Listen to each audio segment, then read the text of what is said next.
Welcome back to Helldivers 2.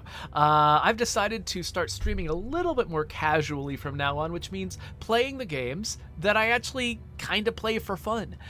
So we've only streamed Helldivers once since it came out, so this is my second episode, and I've learned a lot more about the game since then. For instance, I've learned how you're supposed to progress in this game. So you've got your acquisitions here, right? Which includes not only the original war bond, where you've got most of your sort of basic rewards, your basic weapon upgrades. A lot of the sort of like simple, straightforward progress is here, and you earn these things called medals for beating missions, and also you can find medals in missions. That's what the little yellow thing in the upper right hand corner is. You earn those that way, and then you spend them on these upgrades. And this first one is what everyone has access to, but you can also buy into these optional war bonds. And I bought into both of them. This one I spent money on, and this one I actually saved up in-game credits that I earned in order to buy. So I found out, really, you can spend money on this game to stay ahead, or you can just play the game a lot, and you'll earn enough of that other currency you see up here, the blue currency that I have 70 of. Those are called super credits. You can just earn those in the game, and you can use those to spend to spend on stuff. So it's a really sort of fair-minded, dare I say, ethical monetization scheme, which I appreciate. I've just barely unlocked this, so I don't think I've I bought one thing. That's right. I bought one new gun that I wanted to try out today. But the thing is, you'll notice that the prices on these things are very high. And if you're not playing at the most advanced difficulty level, you don't gain medals all that frequently. But another thing that I learned about since the last time we played was orders. So over here on the right, you can see there's a major order, which is open to everyone. And basically, the entire community is trying to accomplish something. In this case, taking over these two particular planets that are owned by the Terminids. And when we do that, everybody gets 35 medals. But I can get 15 medals by doing this personal order, which is killing 8 bile spewers. And so bile spewers, they are an enemy that appear on the Terminid planets, and they show up, I think, at level medium and higher. And so I could right now go and play on a Terminid planet. I'm gonna let this guy talk for a second, I guess. I could go play on a Terminid planet, but I think that's actually where I am right now. But I think I don't want to. So yeah, I could be making progress for the community goal here, the major order. I could be making progress in my own personal order. But since last time we played this together, we played against the Terminids, I kind of actually want to see if there's an automaton fight I can get into instead. The automatons are the robots, and unlike the bugs, the Terminids, are mostly melee attackers. They do have a few ranged attackers, but it's kind of rare. They're mostly swarms of bugs like Starship Troopers that just charge at you, and you gotta mow them down before they get to you. The robots actually shoot at you, and so it's a very different challenge, and I usually bring a different loadout. I play a totally different way, and so I thought actually for our second episode, it might be fun for me to go in here and actually play against the robots a little bit. So yeah, so we got some folks in the chat who have never actually seen this game before. This is Paroxicus's first exposure to it. So I'm going to go to medium level. I'm going to hit quick play. By the way, I have turned off my I've muted my voice. So last time in the last episode, if you watched it, I was broadcasting myself to everyone else at all times, and it was actually kind of embarrassing when I realized that's what was going on. We're not doing that this time, so I am going to play in multiplayer. We're going to do a quick play here and get into somebody else's game, presuming that anyone is actually playing against the automatons. Okay, they are.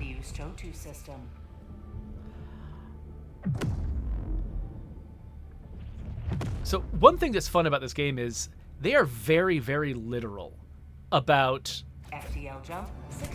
what they say is going on. I can talk about that a little bit later. So, okay. I always bring the autocannon when I'm fighting robots. That's just essential. And I think I'm going to bring the biggest artillery strike I have access to, in addition to a precision strike. And then I think I'll bring in the mortar sentry, because they got fortifications to fire over.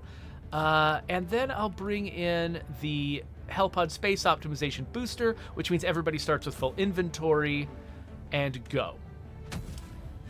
So one thing you'll notice is this world is like, you can see all these other ships in the background. And as I understand it, those ships are actually representing other players who are really playing. who are really playing on this world. And so you'll even see them on the horizon, like shooting. And I think that when you see one shoot, it's because... Whoa. It's because somebody is actually shooting.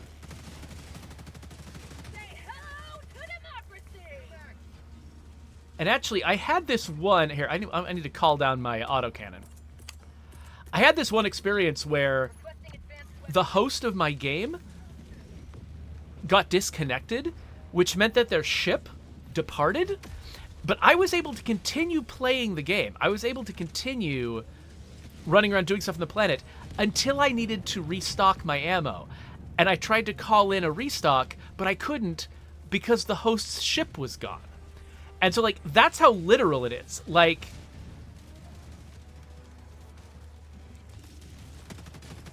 they, you know, when the enemy's ship is gone, it's gone, and like all the things that it can do, like when the enemy leaves the map, they don't. It's not just the player that gets disconnected, but the rest of the game keeps happening. Their ship leaves too, and all the benefits of their ship goes away, and it's weird, but cool, how they basically decided to literally implement literally implement everything in this game exactly the way it says it works. Okay, so this giant turret is shooting at me, and I would like it not to. It looks like C1 might be after it. Nope, C1 does not notice that it's there. However, C1 needs to get out of the way. Oh no, really? Oh my gosh. Well, that was supposed to hit the turret. I guess I can use my autocannon on it. I don't know if that actually does enough damage to it. Oh gosh. Alright. So the autocannon is kind of cool. This is it's a light here we go. A light anti-armor weapon. Fires explosive shots. And you can fire several before you have to reload, which is really cool. It's not as powerful as a typical anti-tank weapon, but it's good against sort of the light armored enemies that you run into all the time when you're fighting automatons. Whoa, hello. Whoa, one of my guys got killed.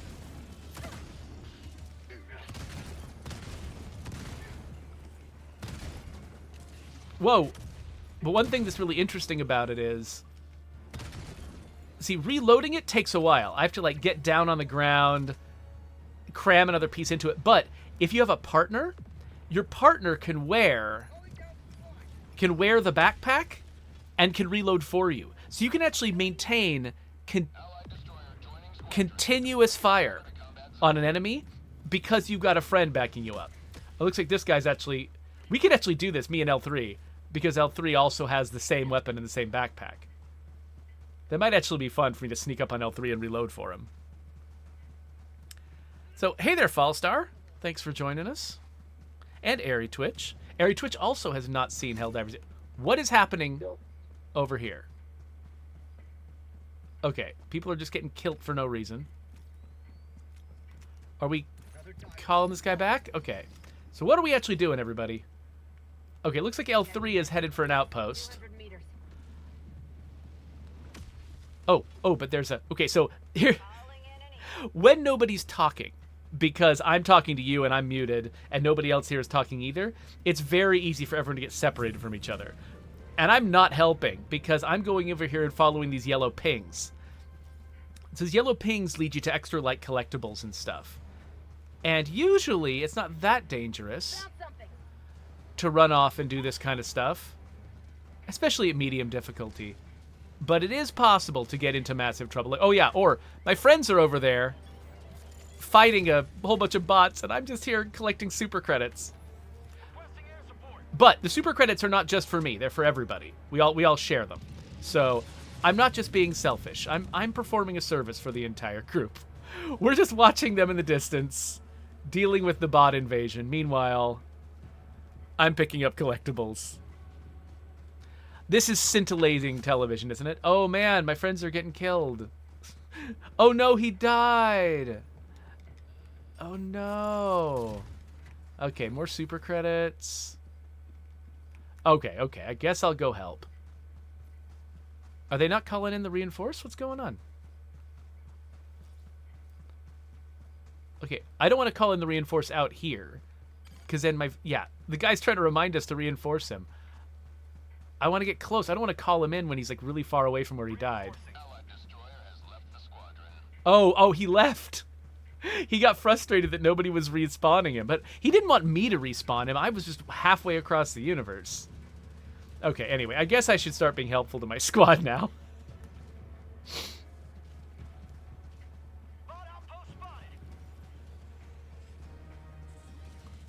Wait, what's going on over here? Oh, wait, what's happening? Oh, there he is. Okay, so this new laser gun that I've got is kind of cool. So it doesn't require reloads, it just overheats. So I can actually maintain a lot of fire for a while, but then if it overheats, then I'm in trouble. So now I have to change out its heat sink. Because I fired it too long. But I don't necessarily have to risk that. Like, I could maintain, if I just didn't fire very much, I could maintain that for a while. Oh, crap, here comes a bot. So whenever you see them fire off one of those, sorry, man. Whenever you see them fire off one of those flares, that means they're calling in their friends.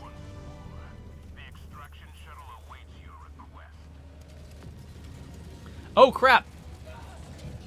Get away from me! Oh, okay. I forgot. I made a change to the controls.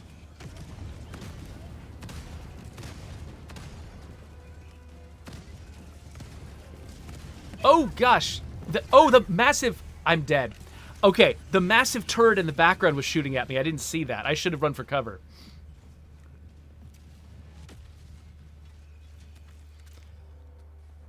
So I wonder if these guys are going to remember to reinforce me. Yeah, I think these two might have a problem where they don't realize that they need to manually reinforce people.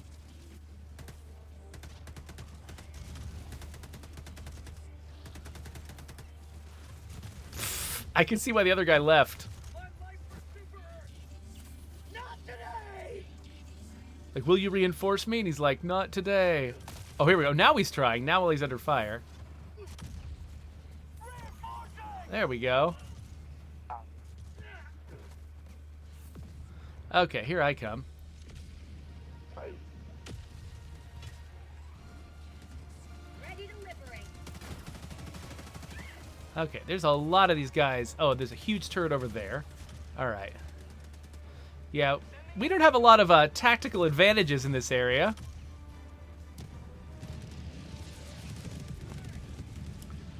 My autocannon's still on cooldown.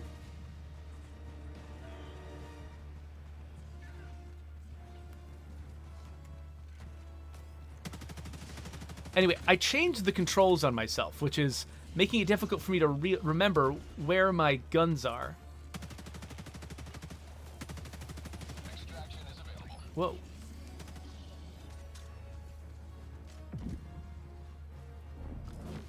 Okay, yeah, so there's a guy down there. What are these guys doing? Trying to shoot missiles at us. I will not tolerate that any longer. Oh, so many guys.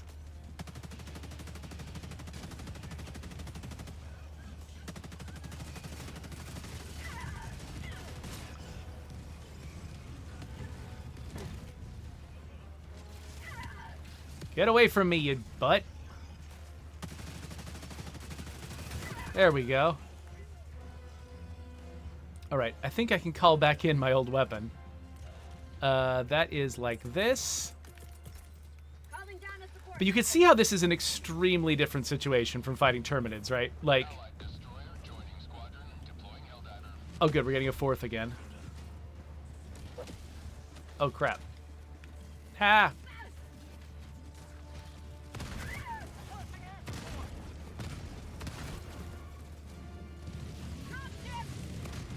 Okay, hold on. Yeah, I think this team, partly because, you know, I wasn't helping very much at the beginning, this team is not really up to the challenge of This difficulty level. Okay, okay, hold on. Let's call in reinforcements. Calling in reinforcements. Oh, it looks like I also joined really late.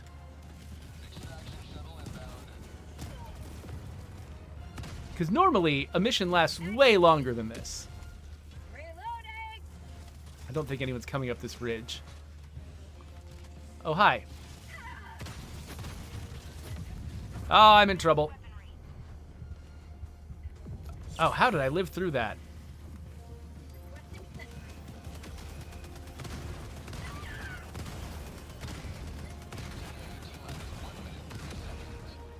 I freaking love this gun.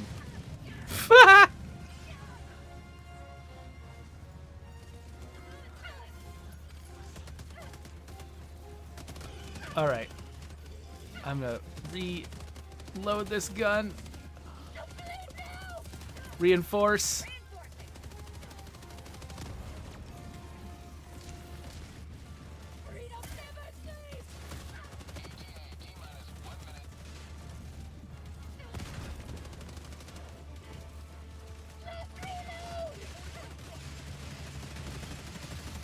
What the? Okay.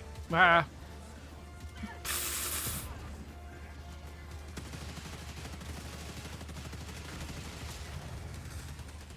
Okay. Oh, we've got no reinforcements available. Holy crap. Because we waited too long. This mission took so long.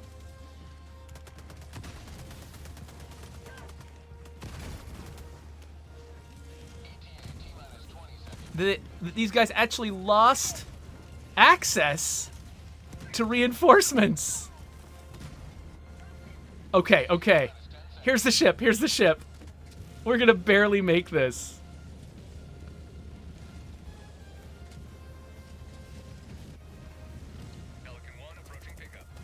Oh crap. I just hit myself. Stop it. Okay, okay. Everyone's watching me. I gotta try to make it.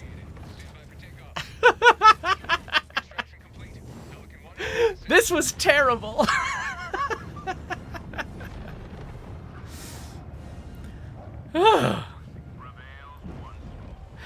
So, Action Quinn came in and says, oh, this game is so fun. Yeah, it took me 10 missions to figure out what I was doing. Yeah, I feel like I'm even still now learning how certain things work that I didn't understand before.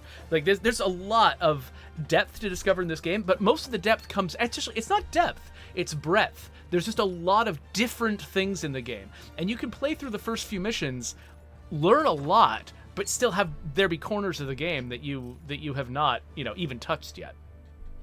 So everyone failed to extract except me, but I got us out. If I had died, we all would have lost everything. So I'm feeling pretty good about that. But also, this might not be the best squad in which to try to show the game playing well. So what I think I want to do, let's leave this squad and then maybe go play a mission. Well, yeah, let me think about this, because I only have I have less than half an hour left, and a mission can take up to 40 minutes. And so I'm thinking, Without more samples? I mean, this group obviously takes a long time to play a mission, so this is not the group I need to play with. And really, if I want to make something happen really efficiently, I should be talking to my teammates. So I'm trying to think, like, what else should I do? Maybe what I should do is try to tackle a mission solo against the Terminids. Let's do that. Let's go do a solo Terminid mission where I have control over when I leave. So I'll try to run around and get into some trouble and have some fun, but without sort of the chaos of depending on other people. So we're gonna go over here. So either one of these planets are good. Basically, they've ordered us that we need to take Fori Prime and Zagon Prime, which is up in this other area. But I think that these planets unlock in a certain order. So I think you first have to take out Hellmire and then some other planet before you can take out Zagon. And similarly, I think that Fori Prime might have to be like the last one that we defeat. Like, this one's already liberated. This one needs to be liberated. but I think 4E Prime maybe only counts if we do it last. I'm not sure. In any case, I haven't played on 4E Prime, so I think I'm going to go to 4E Prime. And then let's find a mission that I can definitely get done. Geological survey. That sounds boring. What's this? Escape pod data. Also not the most exciting thing in the world. I want to do something that, I don't know. Of course, I guess if I'm playing on easy, because I'm not going to try to take a medium on myself. But one mission remains. Illegal broadcast. Actually, that kind of illustrates FTL jump to the 40. some of the challenges. So let's do illegal broadcast.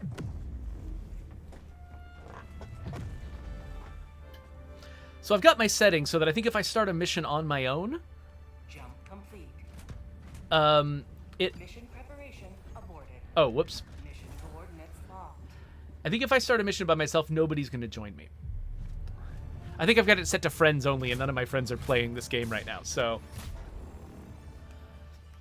Okay, and actually this will give me... It'll be a little bit less chaos, and so I'll be able to sort of talk through what I'm doing.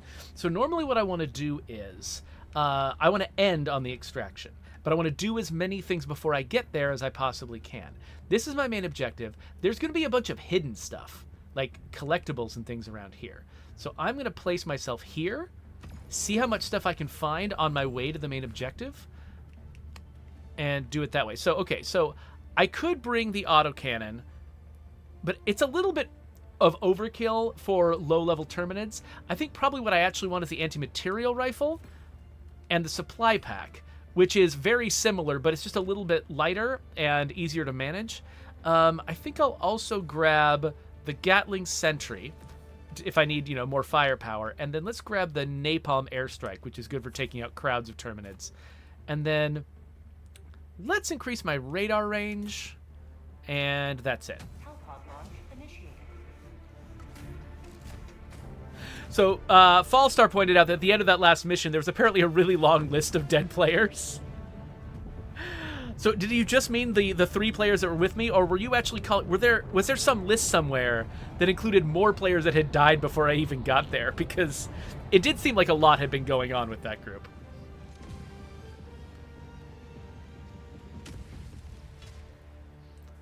All right. Go now and shoot you fall. Remember this. Every day is a good day to die for democracy. So I like these. You throw a grenade at them, they explode, and you get free stuff, like extra medals. Whoa, lots of extra medals. Nice. Get some samples, some ammo. So it is possible to spawn with, like, full equipment. That's one of the boosts that I have access to, but I chose a different boost. So let's look around. Okay, so there's some bugs up ahead of me. I think my enhanced radar is telling me about that. Hello. Oh, whoops. Throwing grenade. One UX problem in this game is the fact that it's really hard to tell if you're holding your grenade or if you're holding your weapon. And actually, and the reason I've been getting confused with the controls a little bit lately is because I just changed my controls to try to make that a little bit easier. Basically, under normal conditions, by default when you play the game, tapping the triangle button switches you between your primary weapon and your secondary weapon, like your pistol. And then holding down the triangle button switches you to your support weapon.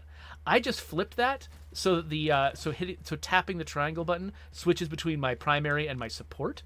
And the reason I did that was because when you switch to your grenade, which is yet another button, it's really easy not to notice that you're holding your grenade. Like, the only thing that's telling me that I've got a grenade in my hand, Found something. there's nothing in the HUD that changes. It's just the fact that my hand is holding a grenade, which is really easy to miss if you're in the middle of combat. And then if I hit and hitting right again will get out my previous weapon. Sometimes hitting right on the D-pad doesn't do it again, and I'm not sure why. And so sometimes I have to hit the triangle button, and when I hit the triangle button, I switch weapons. And so I would often find myself switching to, like, my pistol or something when I did that. Oh, no, I don't want an arc thrower. And so I've tried to switch it now so that basically my triangle button is just swapping directly between I'm going to go over to this outpost. Dropping a pin. My two main weapons, and then I have to hold it down if I want to switch to my sidearm. And we'll see if that feels better to me, or if it makes it a little bit easier for me to sort of get out of grenade mode without sort of There's something here. limiting my firepower. So yeah, I always try to hit as many of these as I can, because while, you know, the objectives on the mission are, you know, important or whatever, all my long-term progression is based on the extra stuff that I pick up. And so really, yeah, I'm partly here to take out these outposts and to complete my main objectives, but actually I'm mostly here to do everything else. To just pick up collectibles and hidden stuff.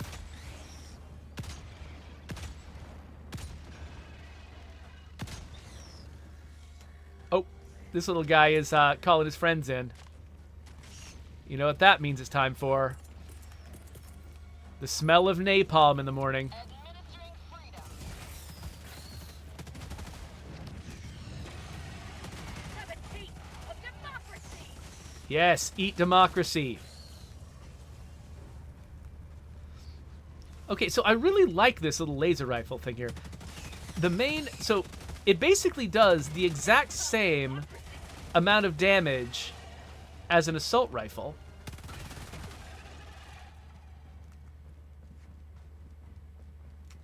Except it's got kind of indefinite amounts of ammo, which is helpful, especially if you're playing solo and you're responsible for doing all the damage to all the enemies. It helps to have fewer limits on your ammo. But at the same time, basically the main disadvantage is you have to charge it up before you can fire. Like I'll hit the trigger now, and it takes like half a second before it starts, which doesn't sound like a lot, but half a second is an eternity in a shooter. Like, one test that they'll often do, like if somebody is hiring for like a systems designer to work on the weapon systems of a shooter, sometimes something you'll do as like a design test is ask them to just sort of give some sample data for an imaginary gun, and then you see like how long do they think it takes to reload a gun? What reload numbers do they put for a weapon?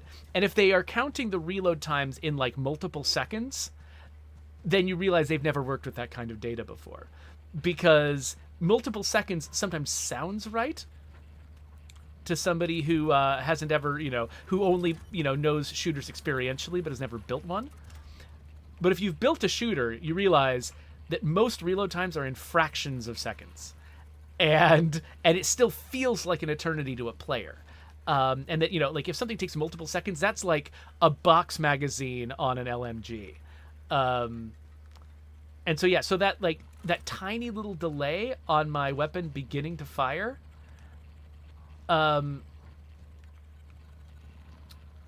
let's see, I gotta tune this thing. It's kind of like Arkham Asylum. You have to get these two things maximized. There we go. Freedom marches onward, thanks to you. You may proceed to extraction. So it seems like the delay is very small, but actually it doesn't take very much of a delay to make a massive difference to the experience. So I kind of have to decide, do I like the other advantages of this gun enough to be worth this little delay?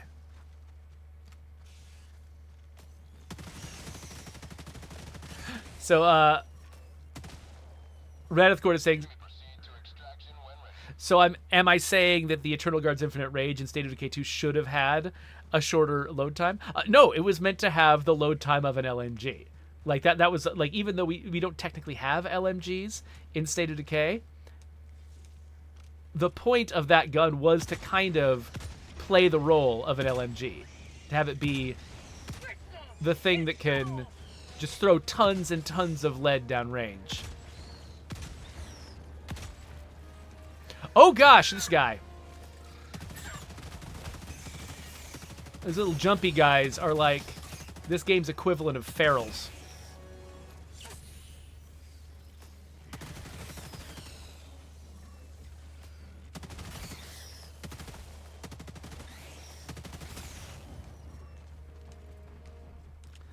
Okay. Yeah, so I keep switching weapons wrong because all my habits are wrong. Have a taste of democracy. I do really love this machine pistol, though. It feels... It's more powerful than it looks. It seems like it shouldn't be as powerful as it is. But the thing is, like, its disadvantage is that it runs out of ammo really fast. But otherwise, it's got tons of advantages. It's really effective in a pinch. At just knocking an enemy out. Alright, so gotta Throwing throw grenade. grenades in there, and in there. And then... Get! You see how I compare it with a feral? It's just jumping around.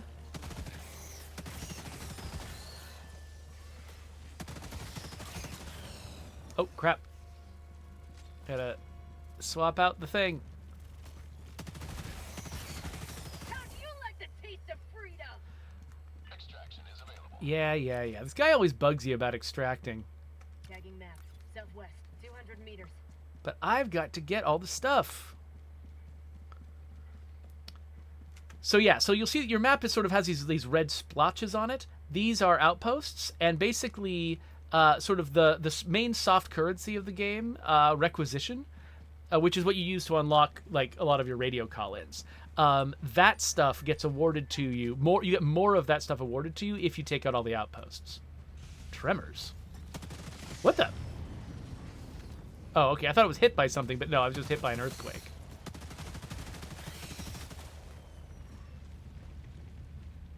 All right. So I'm out of grenades, but luckily I've got this supply pack on. So all I have to do is hit my backpack button, which is down on the D-pad, and shaboink. I resupply myself. I don't even have to call in the resupply thing from above. I preemptively done that by I'm basically wearing one of those around like a backpack. Bug outpost spotted. Prepare to exterminate.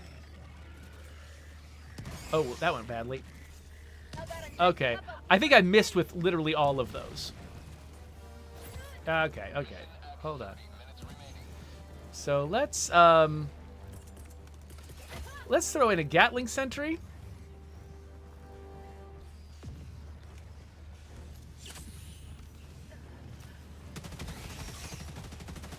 say hello to democracy? And hide behind a ridge from it. Oh, dang. I got a bunch of guys up here with me. Okay, this is not going well.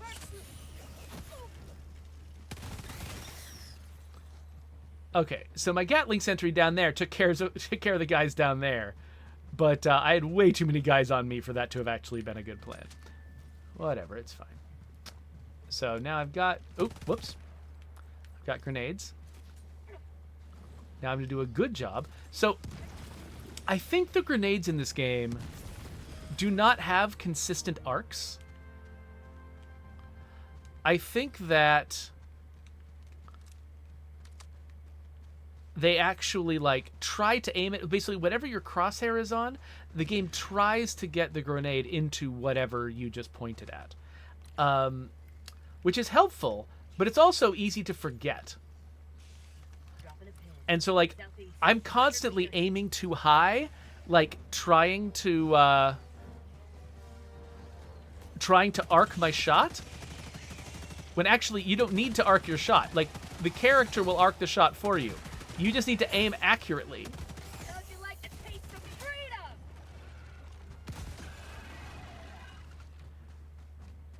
Okay, so I could extract right now, but I got 13 minutes. Let's go get the last outpost. Oh, hey, Cosmic just joined us. Hello, Cosmic. So yeah, there's one more little outpost up here. And I think we'll have all the outposts. I don't remember if Easy has secondary objectives. But if it does, I've probably missed them. Here, let's napalm this place first.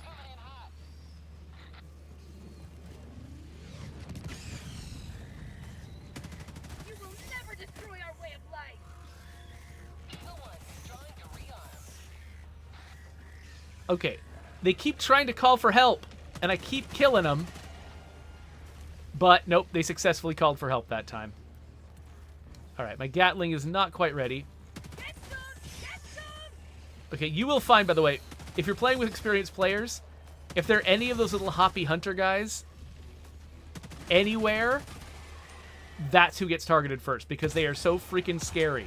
They just jump right up on you and murder you. Okay, looks like that was it. Ooh, looks like the sun's gone down.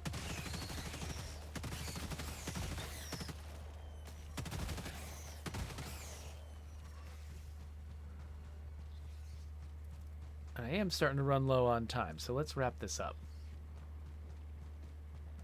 So, grenade. Wait, oh, I'm out of grenades. Extraction is available. Throwing grenade!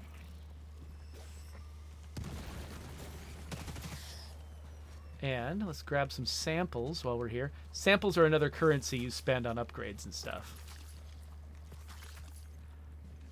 So I've only got the one grenade left. Bug outpost spotted.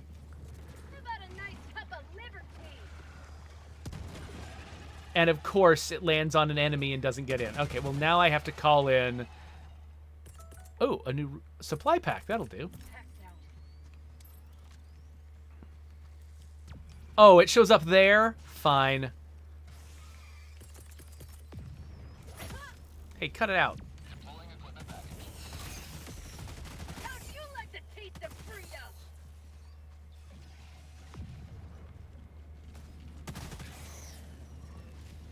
Haha. Yeah, so one thing I love is that your resupply packs, if you call them in, you can call them in on top of enemies and objectives and things, Forever! and they will absolutely destroy them. Okay, making sure there's nothing around me. I'll replace my supply pack. Replace all my... Nope. Eagle back from the nest. So Eagle back from the nest means that I can call in airstrikes again. Basically, they limit the number of airstrikes you can have in rapid fire. All of the things that are tied to the Eagle, see that Eagle napalm strike? I've got 2 of them. I can call in 2 of them before the Eagle has to go back and rearm. And so that means you can't just like have a bunch of people with a bunch of airstrikes and just spam them at the enemy forever. You always have to take a break. All right, so let's call in extraction. Extraction request confirmed. Shuttle inbound. Hello, everyone.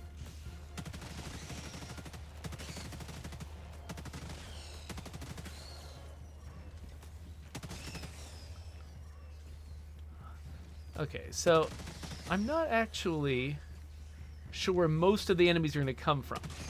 And that can be a... Oh, okay, never mind. There's going to be a bunch coming from that direction. Deploying set ETA. Oops. T-minus 1 minute, 30 seconds. Here comes the cavalry. How'd you like the taste Oh. of freedom? You got to be very... Whoa! Ah, you got to be very careful with Gatlings. You need to have the Gatling between you and the enemy. If the enemy is between you and the Gatling, or if you're between the Gatling and the enemy, the Gatling is firing in your direction. ETA. T-minus And you don't want that. But I think we might have actually took... Because we're playing on easy, that might be the entire enemy contingent. Let's see. Yeah, I wasn't feeling equipped to play on medium all by myself. Theoretically, I might be able to handle it, but I've never tried. And so I didn't want to have that be what this episode was about. Hey there, SciChat. Thanks for joining me. ETA. T-minus 30 seconds. So yeah, it looks like we get to, you know... Honestly, like, this experience of, like, there not being a lot to do is part of what sort of... ETA. T-minus 20 seconds. I think it's designed to push new players into the higher difficulty levels. So I'm like, okay, well, this isn't that interesting. Oh, here we go. T-minus 10 seconds. Oh, but there's my Gatling taking care of it for me. I'm just going to get out of its way. Pelican 1 arriving at coordinates. All right, here comes the Pelican. Where is it? This is Pelican There it is. Touchdown.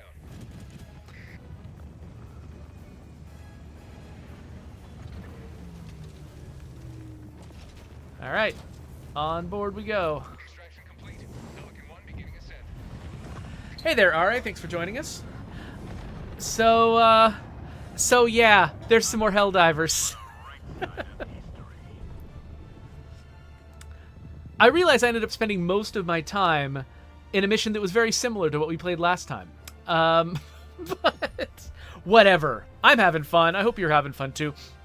So, that missed optional objective. I can never find those. Like, now and then I'll be on a mission where somebody else finds it, or I'll stumble on it by accident. I need to get better at sort of surveying the horizon and trying to find it, because what that is that's like a radar or some kind of radio antenna thing, and it reveals all of the hidden stuff on the map. And so it's a really good secondary objective to get. You want to get it, but also they don't mark it on the map for you, and so you have to just find it. You have to stumble into it, and later on it marks all the other things, but not until you found it. So I need to get better at finding that thing on the horizon, because I think I could get a lot more out of these missions if I do. Anyway, Speed is the essence of war. Well done. so let's have a look at some of the yeah, so I've got 7,000 requisition now, so that means I can probably buy something like the orbital walking barrage, for instance, which I think is it's an artillery barrage that moves steadily away from you as a player, so you can sort of like walk it towards the enemy, which sounds actually pretty nice. Eagle with rocket pods. I don't know how that's very different from a lot of the other options. I think maybe it's just more intense. Yeah, I think it's a more sudden, intense aerial strike. Then we've got a bunch of like weird ones that are like stunning or smoke to like, hide line of sight. There's a grenade launcher that you can actually use to destroy like enemy spawns, which is pretty cool. I'm kind of interested in that one for a while. And there's the rocket sentry, which is good for taking out like armored targets. And the autocannon sentry is kind of similar. I kind of like the idea of the autocannon sentry. But I think of the options in front of me right now, I think I want the walking barrage, because I always feel nervous calling in an artillery barrage, because I'm just always a little too close to it. It just always feels like it's a little bit too close to me. And with the walking barrage, it'll move away from me and I'll feel a little safer. So I'm just trying to think with these. I mean, I don't think I can buy anything interesting with the 14 medals that I've got. Actually, I guess you know what I could buy is some super credits. So let's do that. Let's get some. I spent 1,000 super credits unlocking this thing. Let's get 100 back. And there we go. There's some more Helldivers. So, I think this episode was kind of useful, because I think you got, a little bit more. I've been playing longer, so I had a little bit more perspective on it, even though I wasn't playing at the highest difficulty level. You got to see the automatons and what that was like. So, I don't know. And those of you who are brand new to the game, of course, got to see it for the first time. But the things that I still just love about this game, number one, it really fosters, like, positive interactions between you and other players, which is surprising for a game that is so, like, it has so much like player on player damage. You would think it would just become immediately toxic, but no, they actually, I mean, you did not see a high functioning team in the first part of this episode, and that could have gone better. But the teams that I usually join, where I'm playing on medium or challenging, and we're talking to each other over the radio and we're coordinating, like, everyone's really friendly, and like you accidentally kill someone and they're like, oh, whatever, it's fine. Everyone is rewarded by everyone getting out in the best shape possible. Like if you like just want to troll somebody, you get nothing out of that. And they really have tried to gear the game around being harsh, being funny when it's harsh, but then ultimately having all your incentives be around playing, pro-socially. And it's a weird, delicate line that they're walking, trying to do all of those things at once. Usually you have to sacrifice some of those for other things. And in this case, it doesn't. So because I didn't want to, like, try to be talking to you while also talking to other people, I don't think I can really show you the game at its best, because that's when you're actually like actively communicating with your team.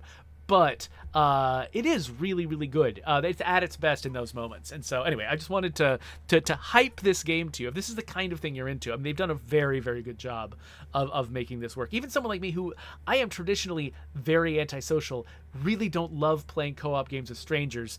I kind of run away from social interactions on the internet. I have a great time playing with random people and meeting them and collaborating with them. It even overcomes my barriers, which is really, really hard. So congratulations to this team. The game's really fun. Here's an end screen because I've got a meeting in 1 minute and I've got to get out of here. So goodbye. If I play more Helldivers 2 on the stream, of course I'll put it up there. If not, I don't know. There'll be some other links. You can follow those.